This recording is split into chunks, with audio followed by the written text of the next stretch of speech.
Hello, welcome back to the course. In this module, we will be completing our exploration of TOGAF ADM, which we began in Module 3. Specifically, we'll be covering the architecture governance iteration consisting of phases G and H, which are referred to as the implementation governance and change management phases, respectively. In addition to that, we will be covering requirements management phase.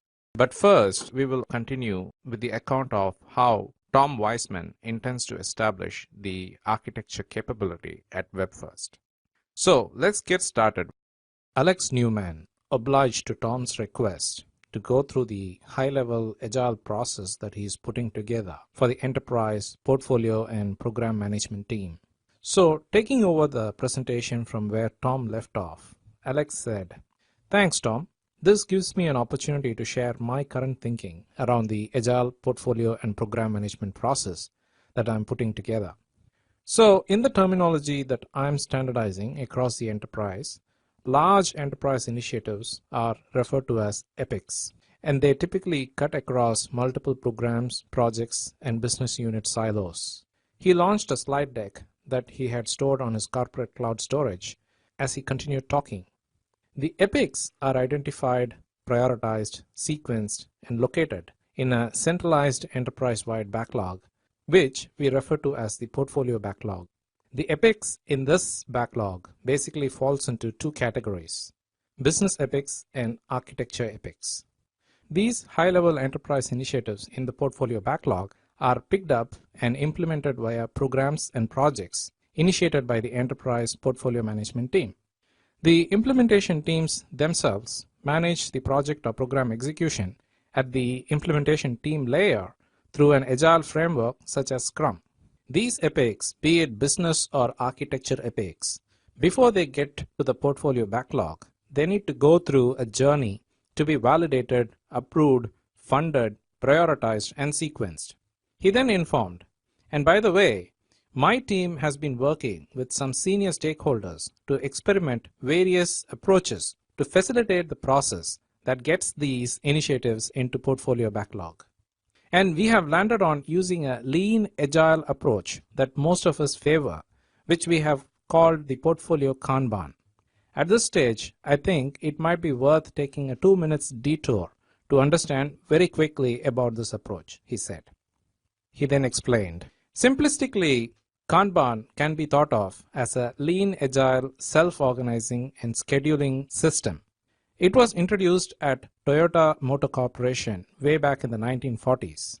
At Toyota, it was used as a simple mechanism to control the inventory and production logistics, where work required to manufacture the cars needed to proceed through a number of work stages.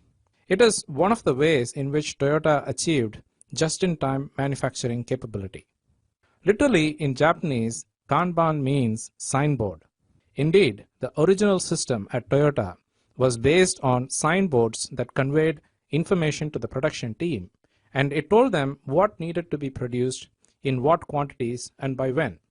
The teams simply self-organized around this information to deliver the required outcomes in small batches of business value at a time.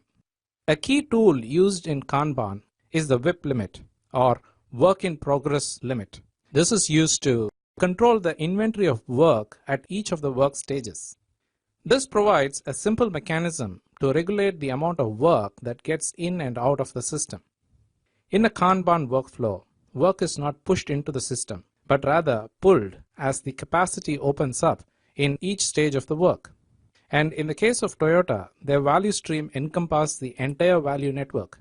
So a Kanban signal could be that a car or a spare part was sold at one of the retail outlet, which then triggered a series of action across the entire value network to replenish the inventory. This approach to manufacturing is what is referred to as the just-in-time manufacturing.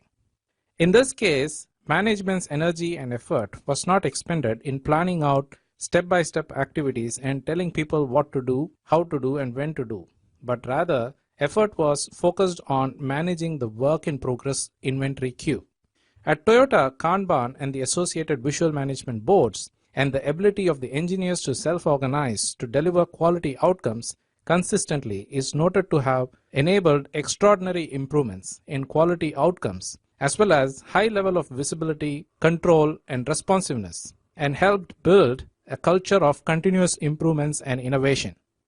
This technique is now used in many different industries outside the industrial manufacturing domain, where it was first introduced.